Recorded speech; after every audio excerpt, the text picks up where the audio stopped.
Dios es misericordioso, limita el castigo que nos da por medio de su misericordia.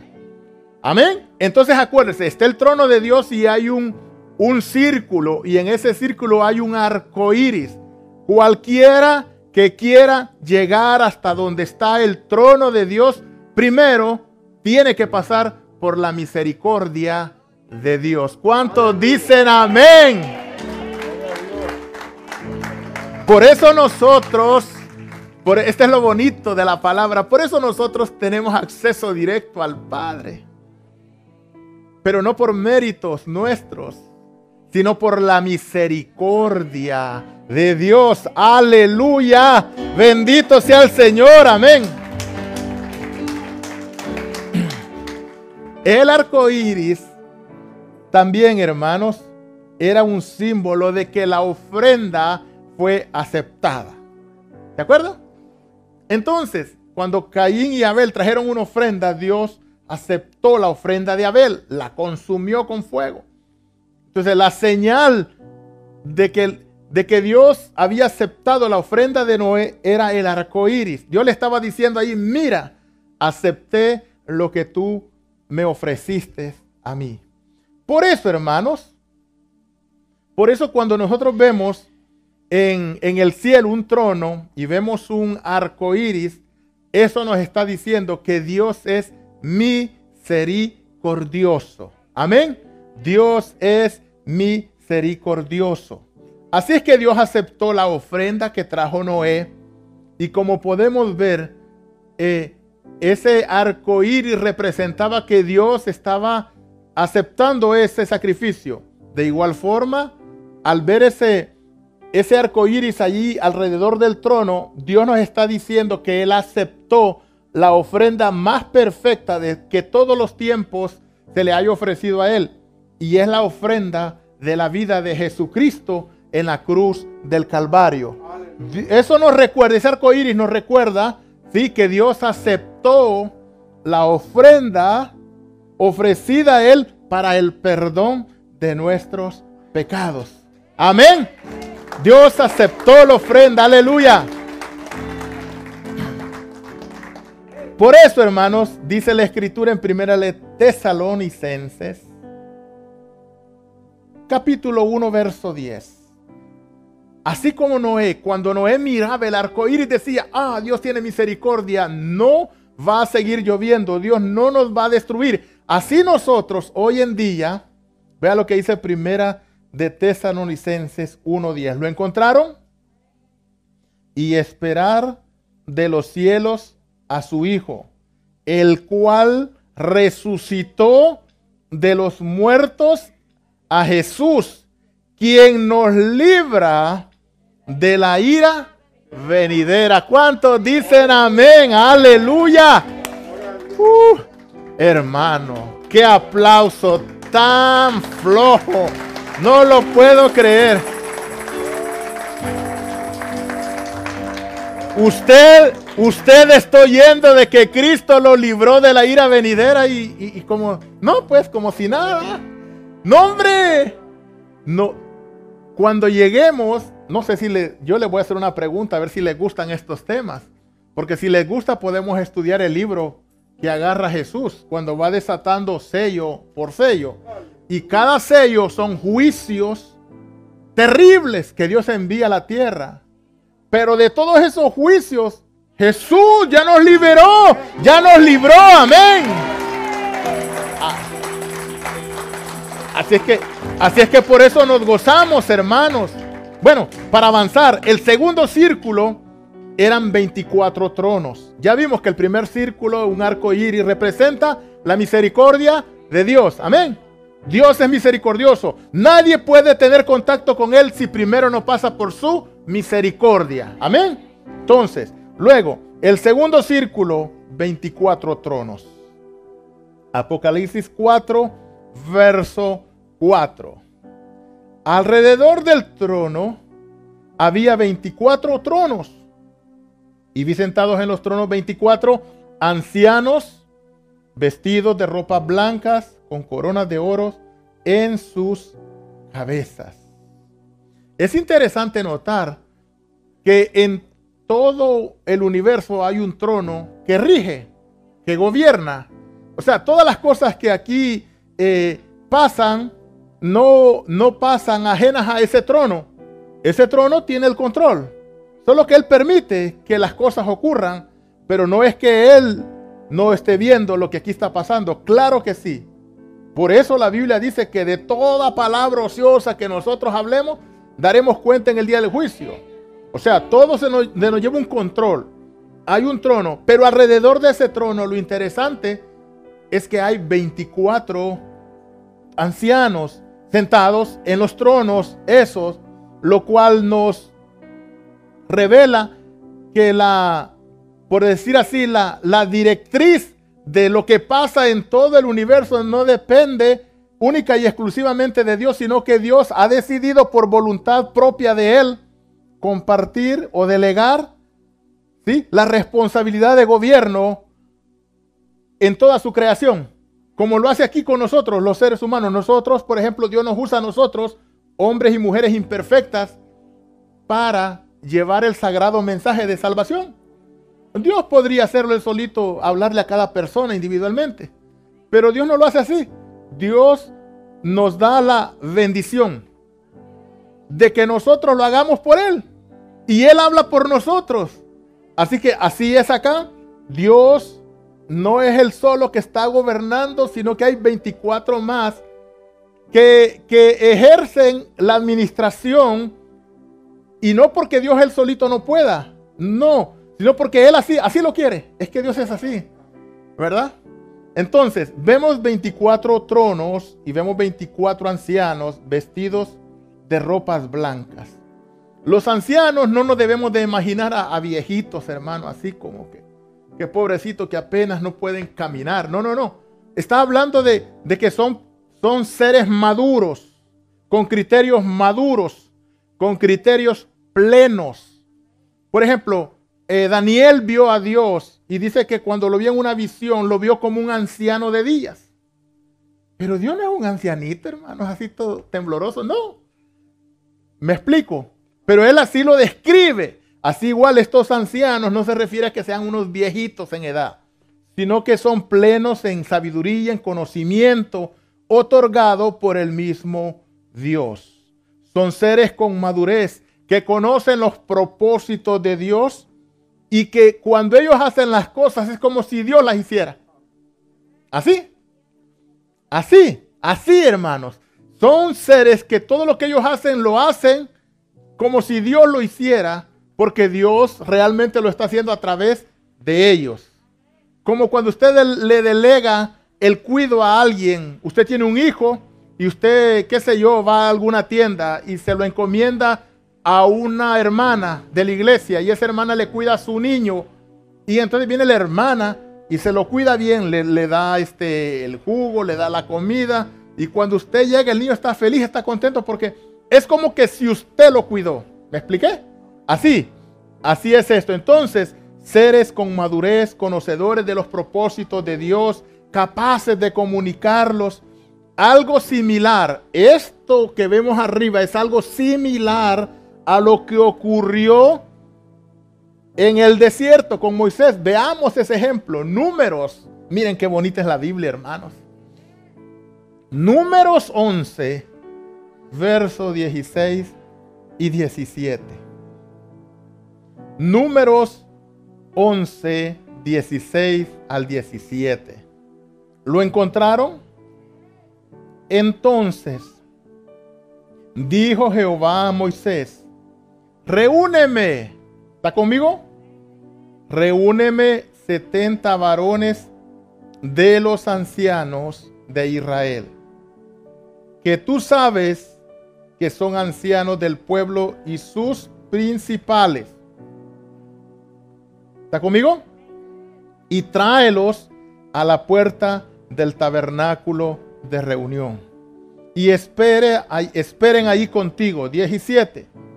Y yo descenderé y hablaré contigo, y tomaré, quiero que note muy bien eso, y tomaré del espíritu que está en ti. Lo voy a volver a leer. Y tomaré del espíritu que está en ti y pondré en ellos y llevarán contigo la carga del pueblo y no la llevarás tú solo. Vamos a explicar esto. Moisés, cuando andaba en el desierto, él es el que emitía los juicios de todo el pueblo. Llegaban unos allí con un problema. Mira, este Moisés me robó una vaca. ¿Cómo fue? Y a él venía y arreglaba el asunto. Ya llegaban otros, mira, un ejemplo, estoy dando ejemplos. Me robó un camello.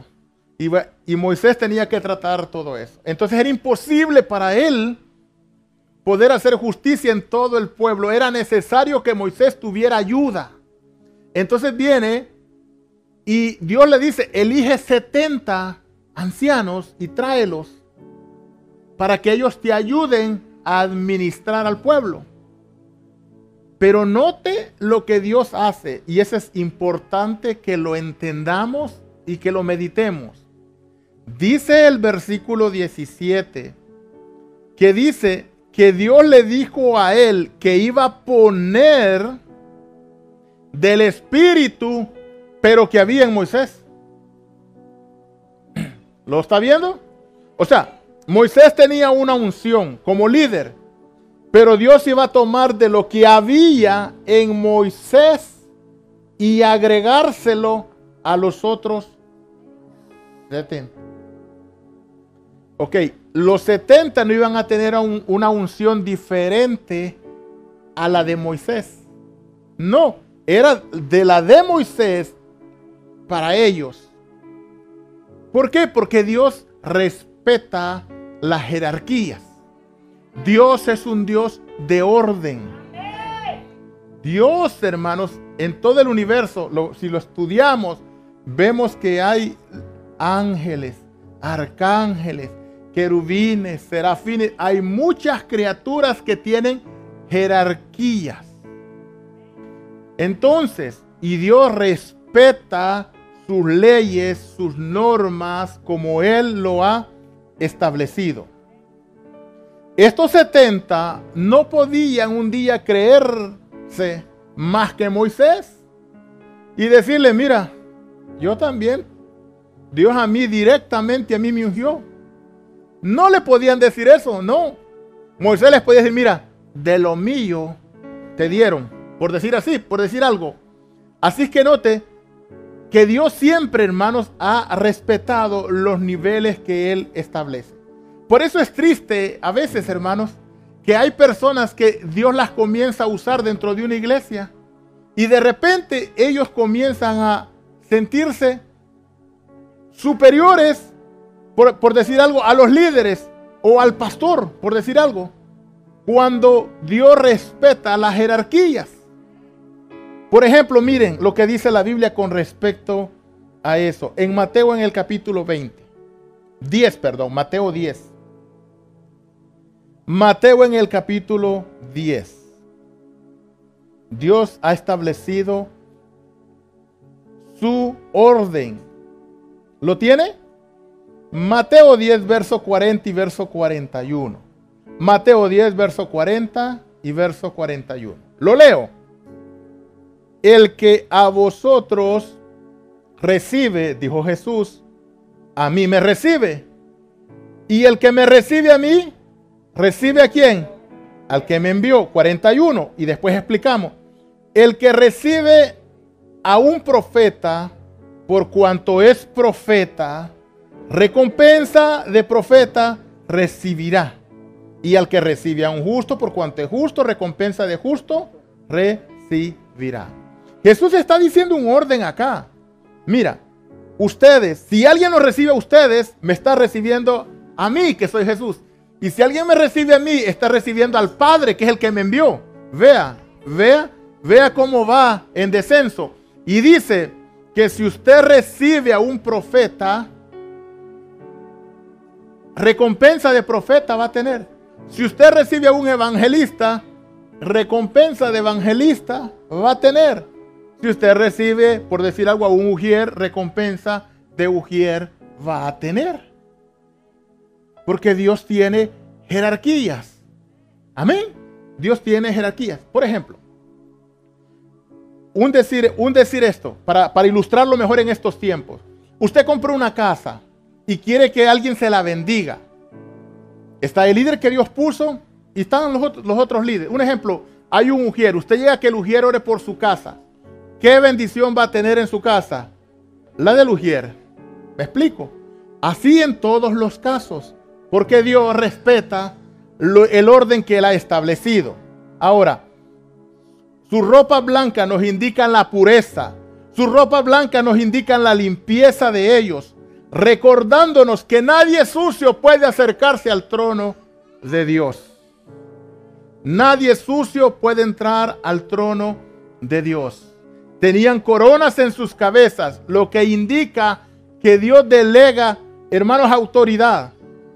¿Sabían ustedes que todos nosotros tenemos una autoridad aquí? Usted, aunque no tenga ningún cargo en la iglesia, usted tiene una autoridad. Autoridad otorgada por Dios del cielo. Amén. Así que, hermanos, las coronas en sus cabezas implicaban que se les habían concedido el derecho para gobernar, que eran justos y que tenían la capacidad otorgada por Dios para poder ejercer esa autoridad. Es interesante notar que Dios se asocia con sus criaturas, hermanos, para poder gobernar. Él no nos necesita, pero Él se asocia con nosotros. Con los predicadores, con los maestros, con los que tocan.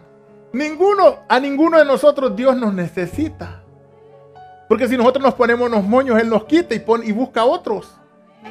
¿Se recuerdan cuando le dijeron a los israelitas que se creían ellos, ¿verdad? Por decir algo así, como la última Coca-Cola en el desierto? Les dice Juan, mire, yo le voy a decir una cosa. Dios puede levantar piedra, aún de las piedras hijos a Abraham. Porque Dios es así.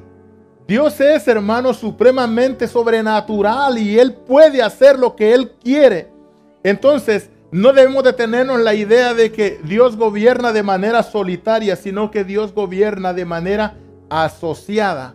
Pero todos los que nos asociamos a Dios, debemos de asociarnos bajo su voluntad y entendiendo los principios del reino. Por eso la Biblia dice en Mateo 19, 28, vaya a Mateo 19, verso 28. Mateo 19, verso 28. ¿Lo tiene?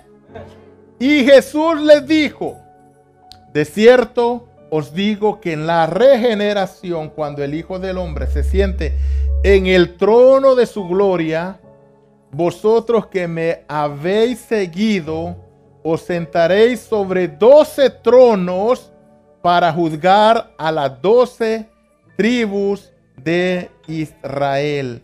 Todas las decisiones que salen del trono de Dios van descendiendo bajo criaturas que Dios usa para ejercer su dominio y su autoridad en todas las cosas que Él ha creado. ¿Me explico? Entonces, en realidad, por eso nosotros venimos a la iglesia y nos sentamos allí para escuchar la palabra del Señor, para que nosotros nos llenemos del conocimiento de Dios. Porque cuando nosotros vivimos, tenemos que vivir como Dios dijo que viviéramos. Amén. Porque cuando nosotros enseñamos, tenemos que enseñar lo que Dios dijo que enseñáramos. ¿Están conmigo?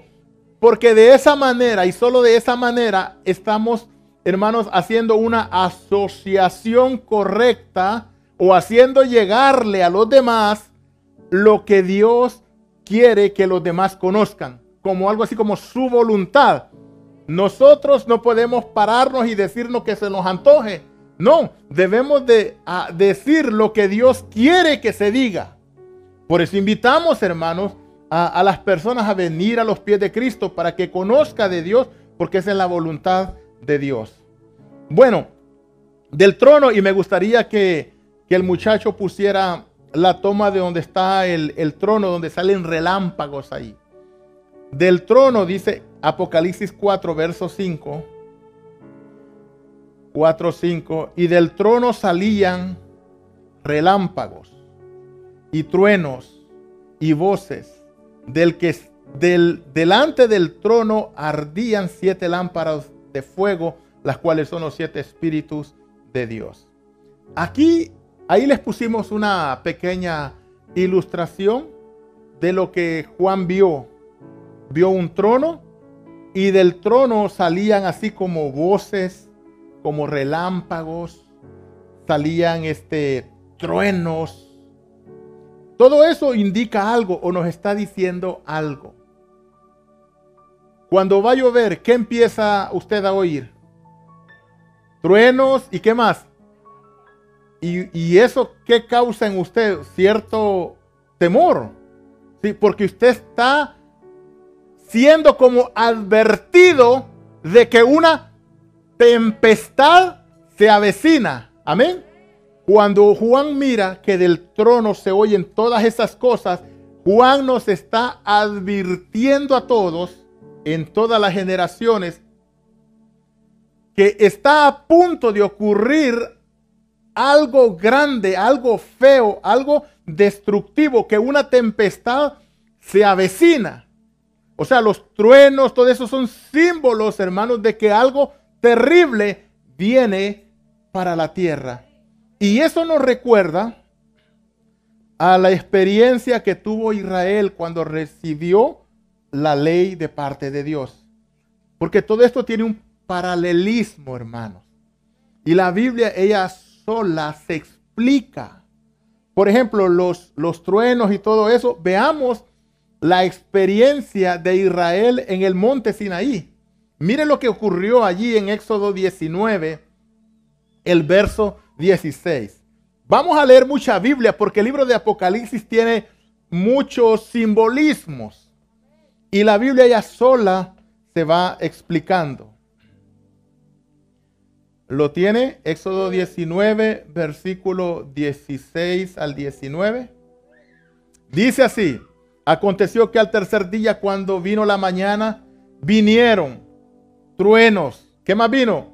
Relámpagos y una nube espesa sobre el monte y el sonido de la bocina muy fuerte. Y se estremeció todo el pueblo que estaba en el campamento. Verso 17. Y Moisés sacó al campamento al pueblo para recibir a Dios. Y se detuvieron al pie del monte.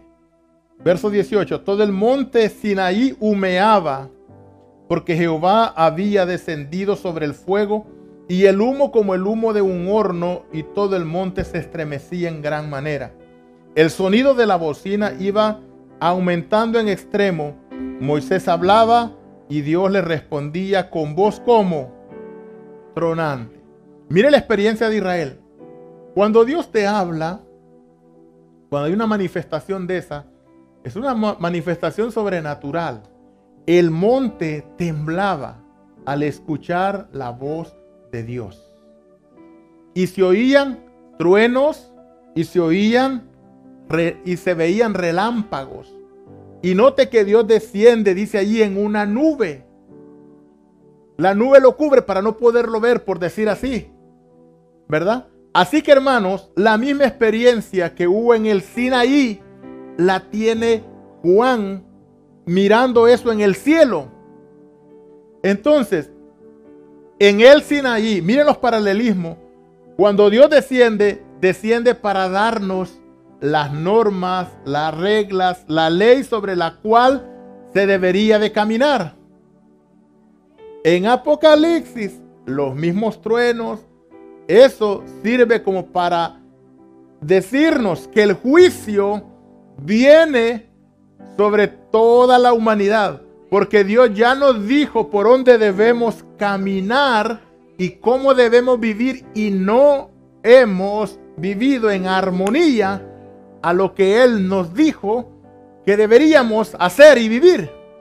Entonces, hermanos, los truenos, los relámpagos es una evidencia de que el juicio de Dios se avecina. Y van a venir cosas terribles a esta tierra. Pero note algo interesante. Aunque hay truenos, aunque hay amenaza de tempestad, los 24 ancianos, ¿cómo están? ¿Cómo están? Tranquilos. ¿Por qué? Porque para ellos no es el juicio. Para ellos no habrá juicio. Igual nosotros, la iglesia, si usted ha nacido de nuevo, si usted hace la voluntad del Señor, si usted, hermano, está perseverando, si usted, hermanos, ha seguido luchando y sigue luchando hasta el final, los juicios de la ira de Dios no serán sobre usted, serán sobre los otros. Amén. Así que, hermanos, que nosotros oigamos que se avecina esta desgracia, que se avecina la otra desgracia, y que porque viene un caos terrible conforme vayamos avanzando a los últimos días. Nosotros los que hemos creído en el Señor, nosotros los que hemos confiado en el Señor, podemos estar tranquilos. Porque como leímos al principio, Jesús nos ha librado de la ira venidera. La ira de Dios será sobre aquellos que desecharon su palabra. La ira de Dios será sobre aquellos que le dijeron no al mensaje de salvación. Pero aquellos que lo hemos abrazado, y aunque sea, hermanos, a tropezones, y aunque sea, hermanos, a veces cayéndonos y levantándonos, aunque sea así, nosotros le hemos dicho, sí, Señor, ¿verdad? Sí, Señor, aquí estoy, soy imperfecto, pero aquí estoy, Señor. Yo sigo luchando, Señor, yo sigo esforzándome, Señor.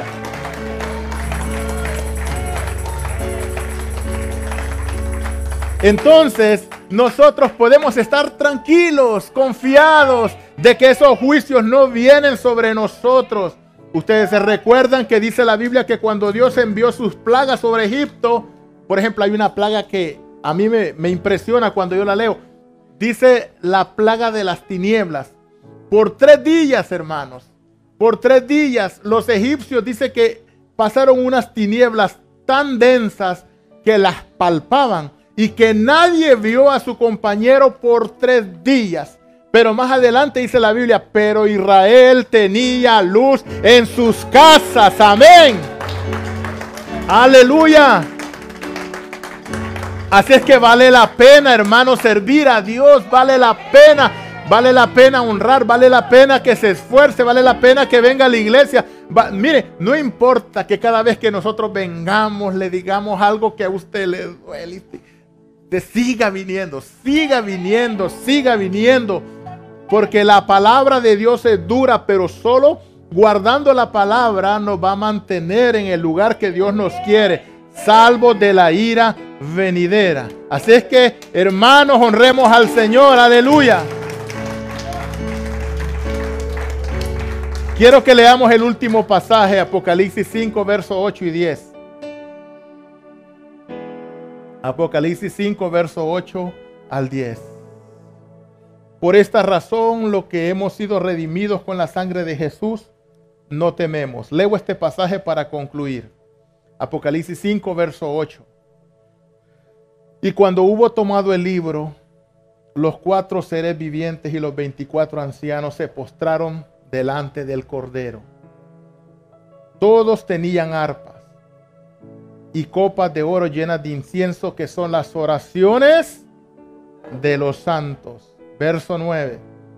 Y cantaban un cántico nuevo diciendo: digno eres de tomar el libro y de abrir sus sellos, porque tú fuiste inmolado y con tu sangre nos has redimido para Dios de todo linaje y lengua y pueblo y nación, y nos has hecho para Dios reyes y sacerdotes, y reinaremos sobre la tierra.